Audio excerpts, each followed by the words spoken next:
Hi, my name is Shelli Johnson. Welcome to my office in Lander, Wyoming. I'm not following a trail.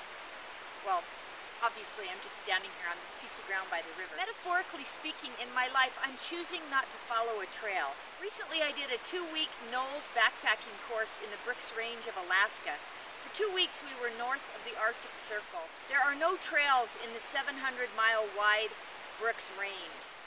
About halfway through the course, with about 6 days of backpacking remaining, we had to make a decision on which route we were going to take to finish the trip. One option was to follow the Chandalar River all the way out to our pickup on the road, or we could choose what we ended up calling the high route, which would involve climbing over at least 2 mountain passes. Thankfully, we voted and we decided on the high route.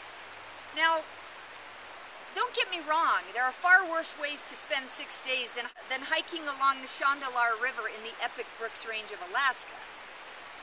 And if we did hike along the river bottom, we'd have the beautiful, big, tall mountain ranges on either side of us the whole way out. We'd have an up-close view and sounds of the Chandalar River, and our travel would be relatively easy, and there would be few surprises.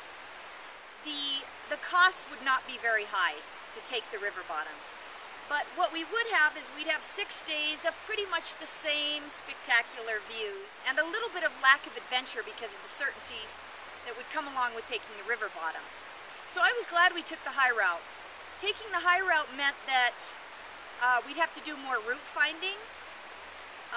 It would be more physically demanding and therefore at times more mentally challenging, which meant we would have more opportunity for accomplishment and character building, I guess, if you will, which is something that I'm a fan of. We may have to turn back. If something is impassable, we may have to backtrack and try another plan. I remember one day we were climbing a pass, and it was literally, the slope was like this steep. We were literally almost on all fours. It was wet, loose rock on top of rock because we were being snowed on as we ascended this pass. Our packs weighed heavy on us, pushing us, pressing us closer to the ground. It was like we were almost clawing our ways up this thing in falling snow. It was treacherous. It was not fun. It was a lot of work. It was both physically and mentally taxing. But I'll never forget when we stood at the top of that pass. When we looked back, on one side of the pass there was a complete bright and full rainbow. And then on the other side of the pass was falling snow with some intermittent sunshine. We were elated as we stood there as a result of the accomplishment, and then the views and just that experience was unforgettable, of the rainbow and the falling snow and mountains and a labyrinth of canyons and mountains in all directions. But we were able to see so much more and to learn so much more in the process as a result of the hardship and the route finding that was required. And we would have missed that amazing experience if we would have taken the easier way. Route finding is a great metaphor in our life, especially for those of us who are contemplating our future and trying to create a particular life for ourselves.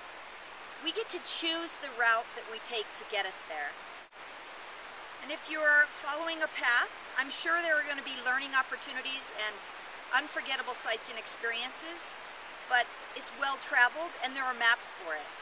If you're charting your own course, you're going to be surprised and you might see something and experience something that not many other people have. You are going to have more learning, I believe, because there are no maps.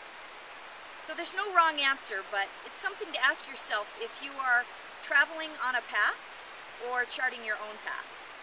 Okay, that's all I got today, so thanks for watching. Woo!